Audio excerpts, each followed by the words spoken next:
남도 훌륭하게 만드는 사람이란 제목으로 하나님 말씀 증거하도록 하겠습니다. 현재라는 것은 존재하지 않습니다. 왜냐하면 개념일 뿐이기 때문에 그렇습니다. 현재라는 것은 점이잖아요. 지금도 현재 그런 순간에 1초, 2초, 3초 이렇게 흘러가지 않습니까? 그러니까 사실은 현재는 존재하는 게 아니라 이게 머릿속, 개념 속으로만 있는 것입니다. 현재는 두 가지 중에 하나예요. 과거를 향해 있든지 아니면 미래를 향해서 바라보고 있든지. 그래서 현재라는 개념보다는 어디를 향하고 있느냐, 이게 되게 중요하다고 생각을 합니다. 그런 의미에서 과거를 쳐다보는 것은 마귀가 주는 마음인데 묶여있는 인생이에요. 근데 미래를 쳐다보면은 향하여 달려가는, 다름질하는 인생이 될 수 있다라는 것입니다. 창세기 끝입니다. 그리고 야곱의 죽음이니까 끝이라고 말할 수 있죠. 근데 이건 끝이라고 표현하기보다는 매듭이라는 표현이 훨씬 더 맞다고 생각을 합니다. 끝으로 보면 안 됩니다. 끝이면 더 없잖아요. 근데 매듭이라는 건 무엇입니까? 묶어놓고, 과거를 묶어놓고 미래를 향해서 다름질하는 것, 그것을 매듭이다 이렇게 말할 수 있다라는 것입니다. 그래서 우리 성도의 삶은 두 가지예요. 과거에 대해서는 매듭 짓고, 그다음 매듭 짓고 난 다음에 미래를 향해서는 향함이죠. 향함을 가지고 달려가는 모습, 그게 성도의 모습이라는 것입니다. 오늘 50장 1절부터 14절까지는 과거를 묶어놓는 매듭에 관한 얘기가 나오고, 매듭된 다음에 15절부터 마지막 절까지는 이제 표대를 향해서 다름질하는 인생, 매듭 짓고 난 다음에 향함을 가지고 달려가는 인생을 묘사하고 있습니다. 오늘도 이러한 살아있는 생명이 우리 가운데 회복되는 은총의 시간이 되기를 원합니다. 먼저 야곱의 장래, 끝같이 보이는데 이건 매듭이라는 것입니다. 과거를 묶어놓고 정리하고 떠나가야 된다라는 것입니다. 야곱이 죽습니다. 근데 죽음이 끝이 아니죠. 우리에게 천국이 있고 영생이 있지 않습니까? 49장 29절에 보니까 야곱이 이렇게 묘사를 해요. 내가 내 조상들에게로 돌아가리니. 조상들에게 돌아간다는 게 무엇입니까? 조상들, 뭐 이삭이라든지 아브라함, 천국 가 있잖아요. 그러니까 본향을 향해서 간다, 천국을 향해서 간다, 그런 얘기죠. 그래서 죽음은 끝이 아니라 매듭입니다. 이 땅의 삶을 매듭 짓고 천국을 향해서 새롭게 출발하는 것, 그게 죽음이라는 것입니다. 여행하고 난민, 여행자하고 난민하고 차이점이 뭡니까? 돌아갈 곳이 있는지 없는지 그 차이죠. 여행객, 그러면 성경에서는 나그네라고 표현되는데, 나그네의 특징이 무엇입니까? 돌아갈 곳이 있잖아요. 그러니까 자기가 갈 곳이 있기 때문에 절대 방황하지 않는다는 것입니다. 난민은 갈 곳이 없습니다. 우리는 난민같이 살아서는 안 된다는 거예요. 돌아갈 곳이 반드시 있다. 그걸 잊지 말아야 된다는 것입니다.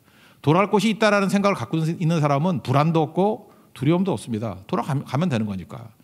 이 땅의 죽음이 그런 거라는 거예요. 잠 깨서 세상이면은 예배드리고 잠 깨서 예수님이면 천국에 온 거다. 이 연속성입니다. 오늘 아침에 깨셔서 세상이니까 교회 오셨죠? 또 어느 순간인가 잠 깨서 깨보니까 예수님이 웃고 계시면 천국에 와 있는 거, 이 연속적인 거, 이게 성도의 모습이다 이렇게 말할 수 있다라는 것입니다. 저는 목회를 하다 보니까 많은 성도의 삶을 바라보게 됩니다. 인생 최대의 문제는 뭐냐? 사는 것이 아니더라고요. 죽는 겁니다. 어떻게 죽느냐? 죽고 난 다음에 지옥 가면 그 끝난 인생이죠. 죽음이 제일 중요하더라고요. 죽고 난 다음에 예수님이 환영해 주시는, 예수님과 함께하는 그런 구원의 인생이 되어야 된다는 것입니다. 여러분의 죽음 위에 예수님의 있기를 원합니다. 예수님과 함께하는 죽음이 돼야 우리가 천국 가고, 예수님이 함께하는 죽음이 돼야 영생이 있게 된다는 것입니다. 우리 주와 함께라면 찬양했잖아요. 주와 함께라면 가난해도 좋다. 주와 함께라면 병들어도 좋다. 근데 제일 좋은 게 뭐예요? 주와 함께라면 죽어도 좋아요. 죽어도 좋아. 그 천국의 길들이 열려 있기 때문에 그렇다라는 것입니다. 오늘 이 모든 내용들을 보면은 매듭 짓는 겁니다. 매듭 짓고 새로운 것을 향해서 출발하고 있는 모습들을 보여주고 있다는 것입니다. 이 요셉은 매듭을 잘 지었던 것 같습니다. 매듭을 잘 지으면 어떤 일이 벌어지느냐? 훌륭해진다는 거예요. 매듭이 되지 않으면 어떤 일이 벌어지죠? 아무리 많은 것이 있다 해도 매듭 지지 않으면 막 터져버리잖아요. 그렇죠? 과거가 나를 갖다가 묶고 있는 인생이 된다는 것입니다. 그래서 끝은 반드시 매듭을 져야 돼요. 믿음으로 매듭을 져야 과거가 정리가 되고, 과거가 정리가 되니까 해석이 되고, 해석이 되니까 미래를 향해서 달려갈 수 있는 힘이 생기게 되더라는 것입니다. 먼저 요셉은 보니까 이렇게 정리를 잘하니까, 매듭을 잘 지으니까, 아버지의 죽음을 잘 매듭 지으니까 본인 자체가 벌써 훌륭해지게 된다는 것입니다. 장례를 치르는데 국장급입니다. 40일 동안 향채를 냈다. 미이라 만드는 거죠. 굳이 미이라를 왜 만들었을까요? 애굽에 있었기 때문에 그런 것도 있지만, 가나안까지 가려고 그러면 더운 지방이니까 부패되잖아요. 그래서 미이라 처리를 했던 것 같습니다. 40일. 그리고 70일 동안에 고구를 했다 그러니까 이거는 애굽의 국장급입니다. 바로가 죽었을 때의 모습을 보였다라는 거예요. 야곱 때문에 이런 국장을 했을까요? 아닙니다. 요셉 때문이죠. 요셉에 대해서 애굽 백성이나 또 바로 왕이나 굉장히 많은 마음에 빚진 마음이 있었던 것 같아요. 굉장히 사랑하는 마음이 있었던 것 같아요. 그래서 애굽에 끼친 공로, 지도력, 이런 걸 생각해서 그의 아버지다 그러니까 국장급 대우를 해줬다라는 것입니다. 여기 보니까 이제 간다 그랬죠. 가나안 땅에 갔다가 돌아오겠다. 그랬더니 바로가 곧장 이렇게 허락을 해줍니다. 홀로 가는 게 아니었어요. 뭐 신하 다 데리고 원로들 데리고 형제들 데리고 그러니까 어마어마한 규모로 가나안 땅에 갔다가 돌아온다고 얘기를 합니다. 그런데도 허락을 해주잖아요. 그 내용을 한번 읽어보겠습니다. 5절부터 8절까지 읽겠습니다. 시작. 우리 아버지가 나로 맹세하게 하여 이르되 내가 죽거든 가나안 땅에 내가 파놓은 묘실에 나를 장사하라 하였나니 나로 올라가서 아버지를 장사하게 하소서. 내가 다시 오리이다 하라 하였더니 바로가 이르되 그가 내게 시킨 맹세대로 올라가서 내 아버지를 장사하라. 요셉이 자기 아버지를 장사하러 올라가니 바로의 모든 신하와 바로 궁의 원로들과 애굽 땅의 모든 원로와 요셉의 온 지방과 그의 형제들과 그의 아버지 집이 그와 함께 올라가고 그들의 어린 아이들과 양떼와 소떼만 고센 땅에 남겼으며. 이렇게 올라가라 그럴 때 이거 허락했던 이유가 뭐죠? 바로가 요셉을 신뢰했다 그런 얘기죠. 요셉이 참 훌륭했던 점이 무엇입니까?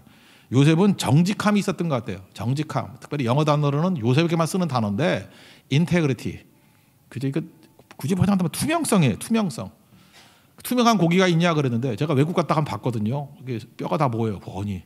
아니 세상에 이렇게 투명한 고기가 다 있어. 그래서 고기 이름 물어봤더니 글래스 캐피시라고 그러더라고요. 그러니까 우리 한국에 찾아와 봤더니 유리맥이라고. 글래스 그러니까 뭐 이렇게 유리같이 되는 캐피시 고양이 고기. 근데 그 유리맥이라고 돼 있더라고요. 뼈가 다 보여요. 제가 그걸 보면서 그런 생각을 했어요. 우리 크리스천들도 저렇게 투명한 인생을 살면 얼마나 좋을까. 그 요셉은 투명했습니다. 그 보디발의 집에 있을 때도 투명했잖아요. 인테그리티 성실했잖아요. 보나 안 보나 투명성이 있더라는 거예요. 바로 왕 앞에서도 똑같은 것 같아요. 그 앞뒤가 다르지 않아요. 투명하니까 믿고 맡기고 그가 이야기하자마자 그냥 오케이 해버리잖아요. 여기 지금 뭐 신하들 다 데리고 갔다가 돌아온다 그러면 이성계 생각 안 납니까? 위화도 해군 생각을 해서 만약 왕이 요셉을 못 믿었다 그러면 애굽의 2인자 아니에요. 모든 군사 이끌고 다 올라갔다가 돌아왔을 때 이제 내가 왕이야 그러면 어떡하겠어요? 그죠? 이성계가 이 요셉이 되면 어떡할 거라고. 근데 그런 생각 안 하잖아요. 믿고 맡기는 거였다고요. 왜 그랬습니까? 평상시에 그의 삶 가운데 투명성이 있었기 때문에 그렇다라는 것입니다. 여러분도 직장 생활을 할 때 꼭 잊지 마십시오. 윗사람들이 제일 신경 쓰는 게 뭔지 아십니까? 동선이에요. 동선에 관심이 많습니다. 근데 그러죠. 내가 뭐 충성을 다했는데 왜 이러는지 모르겠다 그러는데 이 동선이 흐릿한 사람들 절대 믿지 않습니다. 그러니까 그 윗사람 몰래 누구 만나고 뭐 일 저지르고 뭐 이렇게 투명하지 않게 일을 하잖아요. 그러면 그것이 알거든요. 알게 되는데 그 사람 절대 신뢰하지 않습니다. 그러니까 동선이 중요한 건데 지금 요셉은 야곱 장례를 치르면서 동선을 투명하게 얘기를 하잖아요. 평상시도 그랬던 것 같아요. 그러니까 믿고 신뢰하는 부분이 있다라는 것입니다. 저는 이 장례를 통해서 이 장을 매듭 짓는 모습을 통해서 요셉의 훌륭함이 드러났다고 생각을 합니다. 이게 투명한 거잖아요. 성실함, 충성됨. 거기다가 또 바로 왕도 훌륭하죠. 생각해 보세요. 이게 믿었다라는 거. 요셉도 훌륭하지만 바로도 훌륭하지 않습니까? 아무리 신실한 종이라 할지라도 이거 군사 다 이끌고 돌아와서 반역을 할 수도 있잖아요. 그럼에도 불구하고 계속 믿어주죠. 배신할 리가 없다. 그런 거죠. 여러분 역사를 보면 그렇고 성경을 봐도 그래요. 배신하지 말아야 됩니다. 왜냐? 배신으로 성공한 사람은 없습니다. 여러분 삶 가운데 혹시 배신의 기회가 온다 할지라도 그건 너나 해라. 그리고 절대로 하지 마세요. 배신은 한순간에 유익이 있을지 모르지만 배신으로 성공한 사람은 없다니까요. 그 미래가 없습니다. 그 잊지 마. 배신한 사람과 얽히려 그러지도 마십시오. 이게 좋지 않아요. 그렇죠? 가룟 유다의 인생이 될 가능성이 아주 크다라는 것입니다. 그런데 요셉이 믿음직했다 이것도 맞는 얘기지만 바로도 얼마나 훌륭합니까? 믿고 맡기잖아요. 저는 이게 매듭을 잘 짓는다는 게 이런 거라고 생각합니다. 요셉은요 참 훌륭했는데 가는 곳마다 믿음으로 매듭을 잘 짓다 보니까 본인이 훌륭해졌어요 일단. 그리고 요셉 옆에 있는 사람이 다 훌륭해지잖아요. 이 내용을 보면서 우리가 느끼는 게 뭡니까? 바로도 참 훌륭하다. 이게 보통 왕이 아니다. 그런 느낌을 받죠. 이렇게 믿고 전폭적인 신뢰를 주는 왕. 이거 배심이 보통이 아니고 이 사람도 큰 그릇이야. 이런 생각을 갖는다는 것입니다. 그러니까 아름답죠. 아름답지 않습니까? 요셉도 아름답고 바로 왕도 참 아름다워요. 이 설교하는 사람 가운데 바로를 칭찬해 주는 사람 저밖에 없는 것 같아요. 그죠? 훌륭하잖아요. 그죠? 얼마나 훌륭해요. 그러니까 아마 좋아할 것 같아요. 그죠? 훌륭한 거예요. 이 사람도. 그뿐만 아니라 야곱도 훌륭하죠. 이거 보세요. 이게 매듭을 잘 지으니까 야곱도 훌륭함이 드러나는 것입니다. 유언을 통해서 가나안 땅에 가게 만들잖아요. 그래서 요셉뿐만 아니라 자기 아들들도 가나안 땅에 다시 들어가죠. 사실은 이렇게 많은 사람이 이끌고 가나안 땅 들어가는 것이 출애굽의 전조죠. 출애굽 한번 예행 연습하는 거예요. 그 출애굽하는 것들 이제 훈련하고 있는 겁니다. 지금 답사하는 거예요. 출애굽 답사. 이제 장차 430년 지나고 난 다음에 이제 60만의 장정들, 200만의 백성들을 이끌고 또 그렇게 갈 거라고 그런 것들을 보여주는 거. 이게 누가 계획한 거죠? 하나님의 은혜로 말미암아 야곱이 유언으로 계획했던 거예요. 이걸 보면서 이 노인네가 보통 사람이 아니다 이런 느낌을 받죠. 야곱이 참 훌륭하구나. 그죠? 이게 보통 사람이 아니구나. 잘 보세요. 매듭을 잘 지으니까 요셉도 훌륭해지고 그 다음에 바로 왕도 훌륭해지고 야곱도 훌륭해지고 매듭은 이런 겁니다. 믿음으로 매듭 못 짓는 사람들 옆에 가 있으면요. 다 문제 투성이 이 사람도 문제 저 사람도 문제 전부 다 누가 문제인지 그 갈피를 못 잡을 정도의 일들이 벌어지게 된다라는 것입니다. 여러분 그래서 과거는요. 매듭 지어야 됩니다. 믿음으로 매듭을 짓고 가는 모습이 반드시 있어야 된다는 거예요. 이 매듭 짓는 것 중에 제일 중요한 게 예배거든요. 여러분 예배는 매듭 짓는 거 아닙니까? 믿지 않는 사람들은 예배가 없기 때문에 계속해서 뭐가 쌓여 있습니다. 그래서 상처도 쌓여 있고 그늘도 쌓여 있고 문제도 쌓여 있고 그러니까 어느 순간 이게 터져 나와요. 근데 예배는 뭐예요? 과거를 묶어버리는 거 아니에요. 청산해버리는 거 아니에요. 맡겨버리는 거 아닙니까? 그래서 다시 미래를 향해서 나아갈 힘을 얻는 거 아니에요. 예배가 그런 거 아니에요. 일주일 동안 살아왔던 것들을 묶어버리는 거죠. 이제 감사드리고 모든 것이 은혜다 그러고 이제 미래를 향해서 표대를 향해서 달려가는 게 예배 아닙니까? 일주일에 한 번씩 오시는 분들은 일주일 단위로 묶어버리는 거고요. 매듭을 짓는 거고 매일 새벽기도 나오는 사람들은 매일매일 매듭을 짓는 인생입니다. 묶어버리는 거예요. 그러니까 얼마나 강력합니까? 슬럼프가 없죠. 그러니까 그래서 새벽기도 하는 사람만큼 무서운 게 없는 거라고요. 왜? 슬럼프가 있어봤자 24시간이에요. 그죠? 24시간이 절대 넘어가지 않습니다. 그게 신앙인의 강점이라는 것입니다. 매듭 지으십시오. 예배가 매듭 짓는 가장 중요한 것이 될 수 있다는 것입니다. 매듭 지어야 훌륭해진다니까요. 우리 주변 사람을 훌륭하게 만들 수 있는 하나님의 종 되기를 바랍니다. 그 매듭 지었죠. 그러니까 이제 표들 향함이 가능하죠. 향함, 미래를 향해서 향함이 있기 때문에 달려가게 된다라는 것입니다. 과거를 묶었기 때문에 그렇다라는 거예요. 근데 문제는 뭐예요? 형들이에요. 매듭 짓지 못해요. 과거를. 그러니까 아버지가 죽고 난 다음에 돌아왔습니다. 이제 겁이 덜컥 나는 겁니다. 아버지를 보호막이라고 생각했어요. 아버지라는 보호막이 있었기 때문에 요셉이 우리에게 복수하는 거지. 아버지 죽었으니까 이제 큰일 났다라고 하면서 불안이 밀어닥치고 두려움이 밀어닥치게 되더라는 것입니다. 믿음 없는 곳에는 항상 불안과 두려움이 있습니다. 여러분 불안하고 두려운 것은 환경 때문도 아니고 성격 때문도 아니고 믿음이 없기 때문에 그렇습니다. 믿음이 있으면요. 하나님께서 우리에게 주시는 마음은 두려워하는 마음이 아니라 그랬잖아요. 능력과 사랑과 절제하는 마음이라고. 그렇죠. 절대로 이게 두려워하는 마음은 이게 하나님이 주신 마음이 아니라는 것입니다. 그래서 확신 가운데 거해야 되는데 형들이 두려우니까 아버지가 하지도 않았겠죠. 48장 49장에 요셉과 두 아들 데려다 놓고 따로 유언하고 축복하고 49장에는 12아들 축복했는데 이때 이런 얘기 안 했잖아요. 안 했는데 형들이 아버지가 형들 손대지 말라 그러라 뭐 이렇게 했다고 유언도 조작을 합니다. 거짓말이죠. 그리고 말이 참 복잡해져요. 그러니까 여러분들 이게 딱 들어보면요. 말이 복잡해진 사람은 거짓말하고 있는 거예요. 여기 지금 아버지를 뭐라고 불렀냐면 내가 진짜 외우지도 못해서 보고 읽어야 돼. 당신 아버지의 하나님의 종들인 우리. 어떻게 당신 아버지예요? 자기 아버지가 아니고 지금 야곱을 향해서 그러니까 당신이 요셉이고 당신 아버지 요셉의 아버지의 하나님의 종들인 우리. 나 이거 힘들어. 외우려고 그러다가 잠깐 잊어버려서 써갖고 봤어요. 거짓말하면 이렇게 복잡해진다라는 것입니다. 단순해요.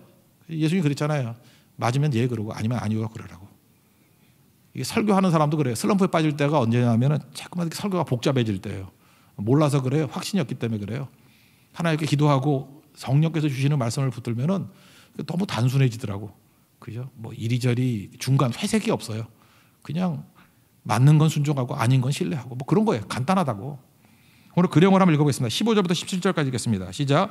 요셉의 형제들이 그들의 아버지가 죽었음을 보고 말하되 요셉이 혹시 우리를 미워하여 우리가 그에게 행한 모든 악을 다 갚지는 아니할까 하고 요셉에게 말을 전하여 이르되 당신의 아버지가 돌아가시 전에 명령하여 이르시기를 너희는 이같이 요셉에게 이르라 내 형들이 내게 악을 행하였을지라도 이제 바라건대 그들의 허물과 죄를 용서하라 하셨나니 당신 아버지의 하나님의 종들인 우리 죄를 이제 용서하소서 하매 요셉이 그들이 그에게 하는 말을 들을 때 울었더라. 요셉이 왜 울었을까요? 뭐 뻔히 알죠. 거짓말인 거. 뻔히 아는 거죠. 그러니까 이게 믿음으로 매듭 짓지 못한 사람은요. 항상 과거에 묶여 있어가지고 용서했다 그러는데 용서도 받아들이질 못하고 그냥 과거에 맨날 묶여 있는 거예요. 과거에. 그러니까 항상 그늘, 항상 불안, 항상 두려움, 항상 상처. 이런 사람의 특징이 뭔지 알아요? 했던 얘기 또 하고 또 하고 그래요. 뭐 화만 나면 옛날에 옛날 얘기 또 들춰서 또 하고 또 하고. 어쩜 머리가 얼마나 좋은데 뭐 10가지도 넘어요. 계속 했던 얘기 또 하고 또 하고.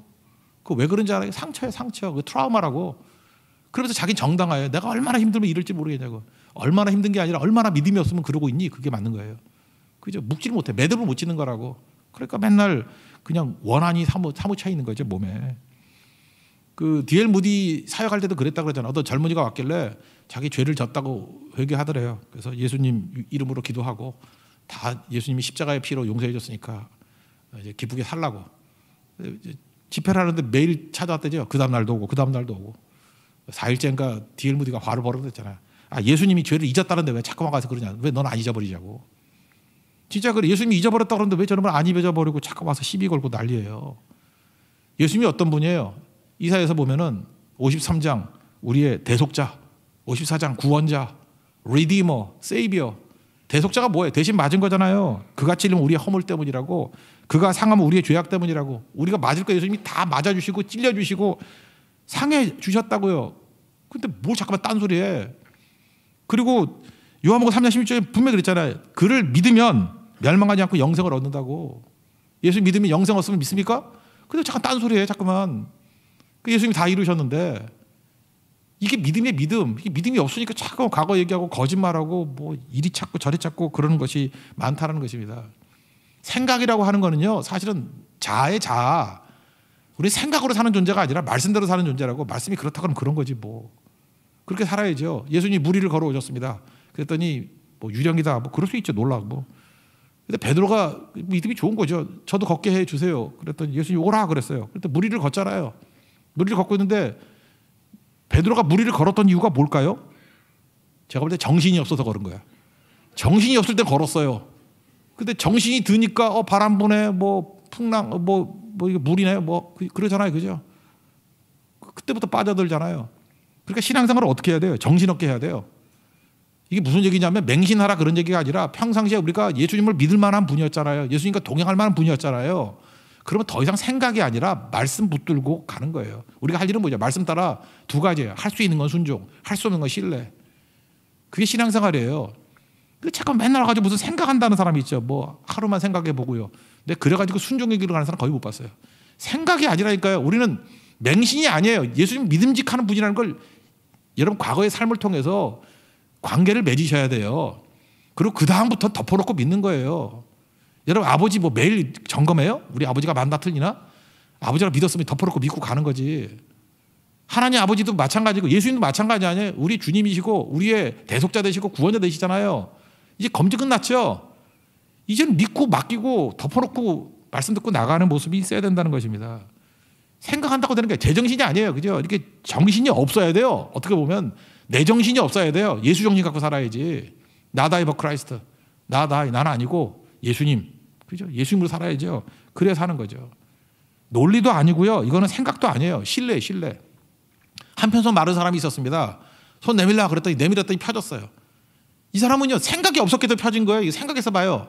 내가 지금 신경이 메말라 있는데 신경을 먼저 고치셔야지. 무슨 소리 하는 거야. 신경이 돌아왔다. 이제 힘을 준다. 펴졌다. 그래야 맞는 거 아니에요. 그러니까 손이 안 펴지지. 손 내밀라 그러면 내밀면 돼요. 손 내미네. 우리 교회도 있잖아. 반주. 손 미네. 손 내미네. 그죠? 손 내미네. 그러면 내밀면 되는 거죠. 내밀면 그냥 하면 되는 거지. 그죠? 그게 우리 삶 가운데 꼭 있어야 된다라는 것입니다.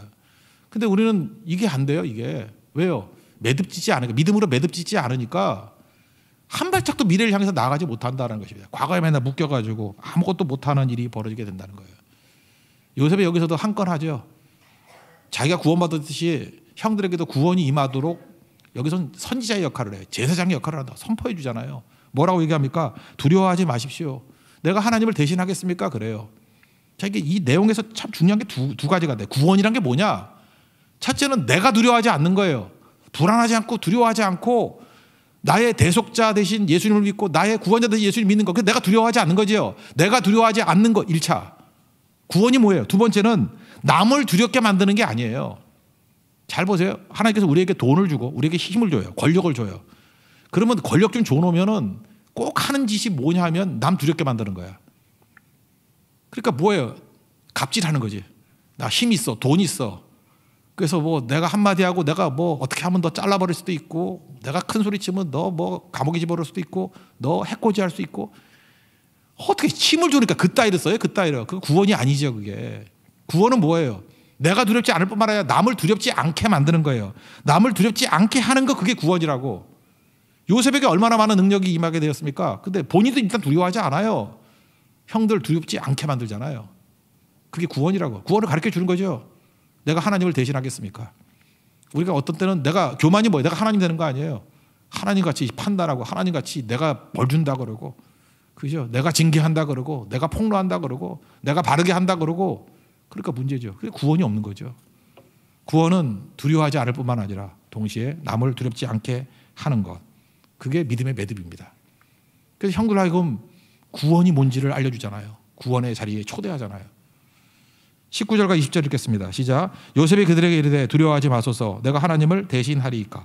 당신은 나를 해하려 하였으나 하나님은 그것을 선으로 바꾸사 오늘과 같이 많은 백성의 생명을 구원하게 하시려 하셨나니. 내가 하나님 대신하지 않는 거잖아요. 두려워하지 말라고. 하나님이 나에게도 악을 선으로 갚았던 거 마찬가지로 당신들도 건져주실 거라고. 지금 그 얘기를 하고 있는 거 아니에요. 넌 끝이야. 그게 아니죠. 매듭 짓고 난 다음에 도와주잖아요. 그래서 형들도 훌륭할 수 있는 기회를 주는 거 아니겠습니까? 함께 가자는 거죠. 함께. 내가 두렵지 않았죠. 얼마나 좋아요. 그럼 어떻게 해야 돼요? 우리 이웃들도 두렵지 않게 만들어야죠. 내가 예배 드렸어요. 예배 드리면 우리 열왕기 하에서도 살폈잖아요. 엘리사가 하나님 앞에 기도했더니 그 하나님 앞에 예배하는 한 사람이 아람이랑 한 나라와 싸워서도 이기죠. 열왕기 6장에 보세요. 그죠? 도단에 막 포위되어 있는 거 하나님께서 불말과 불명가를 보내셔가지고 한 사람 대 한 나라가 싸웠는데 한 사람이 이겼어요. 기도하는 한 사람이 기도 없는 한 나라보다 강하다. 거기 나오잖아요. 중요한 거죠. 그러면 그렇게 예배가 중요한 거 아니에요? 기도가 중요한 거 아니에요? 그럼 내가 예배자 됐어요. 그럼 그걸로 끝이에요? 또 다른 사람 예배자를 만들어야죠. 내가 기도했어요. 기도했더니 어마어마한 능력이 있어. 근데 계속해서 뭐 몇 달 며칠이 지났는데도 불구하고 맨날 혼자만 열심히 나오시는 분들이 있으면 그게 좀 문제가 있는 거라고. 그죠? 적어도 훌륭하진 않아. 그건 그냥 뭐라 그래야 되나, 그냥 죽지 않고 살 정도야. 그건 훌륭한 건 절대로 아니에요. 훌륭해지려고 하면 어떻게 돼요? 예배자가 된다. 또 다른 사람 예배자 만들어야 되고 함께죠. 내가 기도자라면 함께 기도자 만드는 거, 그게 꼭 있어야 되는 거죠. 사도 바울도 그러지 않았습니까? 아그리빠 왕 앞에서 뭐 재판하면서 거들먹거리고 있어요. 그 녀석이. 사도행전 26장 29절을 보니까 이렇게 결박된 거 외에 나와 같이 되기를 원한다. 너도 나처럼 되기를 원한다. 함께지, 함께.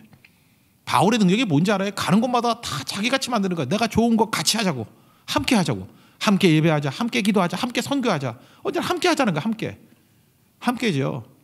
요셉이 본인이 훌륭했어요. 그걸로 끝난 게 아니죠. 매듭 짓는 인생은요, 형들도 함께 훌륭해지게 만드는 거예요. 우리 앞에 살폈잖아요. 자기 정체를 금방 밝히지 않았던 이유가 뭐예요? 형들에게 훌륭해질 수 있는 기회를 준 거 아니에요. 우리는 항상 그러죠. 나는 옳은데 주변 다 쓰레기들이야. 그 사람 그 좋은 사람 아니에요. 그거 뭐냐면 바리새인 같은 사람이에요. 다 정죄하면서, 그죠? 이렇게 나쁜 놈들 가운데 나는 독야청청한다. 그게 뭐예요? 예수님이 오셔가지고 독사의 자식들아 그럴 거지. 좋은 곳에서 함께 가야 된다. 함께. 요셉 보세요. 끝까지 함께잖아요. 내가 두려워하지 않습니다. 당신들도 두려워할 필요가 없습니다. 내가 하나님 대신하지 않습니다. 하나님은 악을 선으로 바꾸시는 분이고 우리를 구원해 주시는 분입니다. 그거를 말해주고 있다라는 것입니다. 그리고 주도권이 뭐예요? 죽치고 앉아서 기다리지만 말고, 우리에게는 말씀 앞에서 두 가지가 있다 그랬죠. 순종과 신뢰, 순신. 할 수 있는 것은 순종, 할 수 없는 것은 신뢰. 할 수 있는 게 뭐였어요? 자기가 책임지는 거 할 수 있잖아요. 책임지는 거. 내가 용서해 줬다 그래도, 하나님이 용서해 줬다 그래도 당신들이 믿지 않으니까 용서를 믿을 수 있는 것. 일단 나는 용서했어요. 근데 더한 거 책임지겠어요. 무슨 책임입니까? 이건 내가 할 수 있는 거잖아요. 내게 지금 하나님께서 주신 은총이 있거든. 당신들의 자녀들을 내가 돌보겠습니다. 책임지는 거죠. 그래서 용서는 뭐예요? 상대가 잘 되기를 원하는 거고 책임지는 거예요. 그래서 요셉은 계속해서 미래를 향해서 나가게 만들잖아요. 과거에 묶여있는 형들을 같이 가자는 거죠. 미래를 향해서. 그 21절 다 같이 읽겠습니다. 시작. 당신들 두려워하지 마소서. 내가 당신들과 당신들의 자녀들을 기르리이다 하고 그들을 강곡한 발로 위로하였더라. 그러니까 책임지는 인생이 되는 이유가 뭐예요? 능력이 있으니까, 능력 주시니까 책임지잖아요. 순종하는 거 아니에요. 피리스 브루스 얘기를 했죠. 능력에 맞는 일 구하지 말고 일에 맞는 능력 구하라고. 일에 맞는 능력 구하니까 자꾸 이렇게 감당하려고 그러니까 능력 더 부어주시고 더 부어주시겠죠. 그게 우리 인생이에요. 그런 인생 살아가야 된다는 것입니다. 돌이켜보면 우리 인생 내가 어떻게 살아야 될지 뭘 합니까? 돌이켜보니까 우리는 그런 능력이 없어요. 내 인생을 주도할 능력도 없고 또 뭘 기도해야 될지도 모르고 생각도 엉터리고 갈 길도 몰라요. 뭐 지금 오락가락해. 뭐 뭔지 모르겠어 잘. 아무리 생각해도 모르겠어요. 우리 335장 찬양 있잖아요. 2절에 나의 일생을 인도해 주옵소서. 저는 이 찬양의 기도가 요즘에 제일 간절해요. 잘 모르겠습니다 주님. 내 일생 내 평생을 좀 인도해 주세요. 생각 그렇게 많이 한다 그러는데 맞는 거 하나도 없습니다. 내 생각도 주관해 주십시오. 제일 좋은 게 하나님 말씀이거든요. 주 뜻대로 날 다스려 주십시오. 뜻으로 날 다스려 주세요. 내가 뭐 하겠다는 게 없어요. 인생은 수동태거든요. 날 다스려 달라고. 우리 할 건 찬송이에요. 그리고 은혜에 대한 감사고 오 놀라운 나의 구주 찬송하는 그게 중요하다는 것입니다. 왜 그러냐? 우린 근시안이기 때문에 맨날 우리 앞에서 선악과 인생을 살아. 내 인생에도 뭐 남 판단하는 거 말고도 맨날 좋고 나쁘고 이기고 불이기고 이건 뭐 기쁨이고 슬픔이고 맨날 그 짓만 하고 있는 거라고요. 여러분 드라마에도 그 멜로가 있고 대하 드라마가 있죠. 멜로는 뭐죠? 뭐 이렇게 짜잘한 얘기야. 멜로 드라마 그러면 한 남자 한 여자가 나와가지고 지지고 하다가 뭐 사랑했다가 밀당하다가 뭐 이런 거. 그러니까 갯마을 차차차 그런 게 멜로예요. 그죠? 뭐 지지고 해봐야 뭐 둘이 뭐 그냥 결혼한다 사랑한다 뭐 요 정도. 그죠? 뭐 싸웠다가 화해했다가. 그것도 좋지만 신앙생활은 멜로가 아니에요. 대하 드라마예요. 그 대하 드라마의 대표적인 게 뭐 그런 거 있잖아요. 조선왕조 500년 뭐 이런 거. 그죠? 신봉순 씨. 그 뭐 몇 년 했죠? 10년 넘게 했죠. 대하 드라마. 거기 대하 드라마에서 뭐 한순간 한 사람 한 사람이 별로 중요하지 않죠. 한 사건이 그렇게 중요하지 않죠. 큰 흐름. 어떤 목적을 하는 큰 흐름이 있잖아요. 흐름. 신앙생활은 대하 드라마 같이 해야 되는 겁니다. 그냥 오늘 당장 불황이다. 어려움이 있다. 이거 해결하고. 당장 문제 있습니다. 하나님 이거 피하게 해주세요. 인생을 멜로로 사지 마십시오. 대하 드라마로 살아요. 대하. 하나님의 큰 역사. 창세기 보면서 느끼는 게 뭐예요? 야곱은 죽을 때 대하 드라마의 1인으로 죽었어요. 요셉도 그냥 안 죽잖아요. 대하 드라마예요. 하나님의 큰 역사가 있어요. 하나님의 표대가 있다고. 그걸 향해서 매진하는 인생들. 그게 영광스러운 인생이 될 수 있다는 것입니다. 여러분 믿음은 매듭 짓는 겁니다. 과거는요. 매듭 져야 정리가 돼요. 그리고 해석이 되고. 그래야 과거를 묶어놓고 미래를 향해서 표대를 향해서 달려가는 인생을 산다는 것입니다. 창세기 50장은 우리에게 어떻게 살아야 될지를 보여주고 있어요. 믿음으로 매듭 지어라. 그리고 그래야만 너도 훌륭해지고 주변도 훌륭해지고 다 훌륭해진다. 왜? 묶어놓으니까. 그리고 다 같이 미래를 향해서 나아가는. 요셉 보세요. 자기뿐만 아니라 12 형제 전부 다 미래를 향해서 달려가는 인생을 살잖아요. 그게 이스라엘 아니에요? 하나님 앞에서 그런 인생을 살아갈 수 있는 믿음의 종 되기를 축원합니다. 자리에서 일어나겠습니다. 표대를 향하여 찬양하겠습니다.